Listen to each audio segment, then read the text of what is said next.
Hello champions, welcome back to my channel. Day 115 of boxing basic series. ఈరోజు కాలేజ్కి వెళ్ళిన అనమాట. కాలేజ్కి వెళ్ళినప్పుడు మా ఫ్రెండ్స్ నాతో ఏమన్నారంటే, అరే నువ్వు పుషప్స్ చేస్తావు, చాలా పుషప్ చేస్తావు, అయినా నీకు చెస్ట్ ఎందుకు బిల్డ్ కావట్లేదురా అని అన్నారు. నేనేం చెప్పిన అంటే, అరే నేను ఫింగర్ పుషప్స్ కొడుతున్నా, అంతే నక్కుల్ పుషప్స్ కొడుతున్నా. పుషప్స్లో వెరైటీస్ ఉంటాయిరా, ఆ వెరైటీస్లో చెస్ట్కి సంబంధించినవి కూడా ఉంటాయిరా. చెస్ట్కి సంబంధించినవే కొడితే అప్పుడైతేనే మన చెస్ట్ అనేది బిల్డ్ అవుతుంది. వెరైటీ ఈ నకుల్ పుషప్స్, ఈ ఫింగర్ పుషప్ చేస్తే బిల్డ్ కాదురా నీ చెస్టు అని చెప్పిన ఛాంపియన్స్. ఇక వాడు మాట్లాడలే.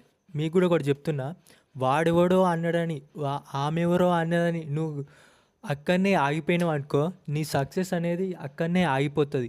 ఇక నువ్వు ట్రై చేయడానికి ఒక 1% కూడా నీకు లక్ ఉండదు, నీకు మోటివేషన్ ఉండదు, నీ డిసిప్లైన్ కూడా ఉండదు. ఎందుకంటే వాడెవడో అన్నదానికి నువ్వు ఆగిపోయినావు కాబట్టి. అర్థమైంది అనుకుంటా. అర్థం కాకపోతే మళ్ళీ చెప్తా. అంతే ఛాంపియన్స్, ఉంటా. బాయ్.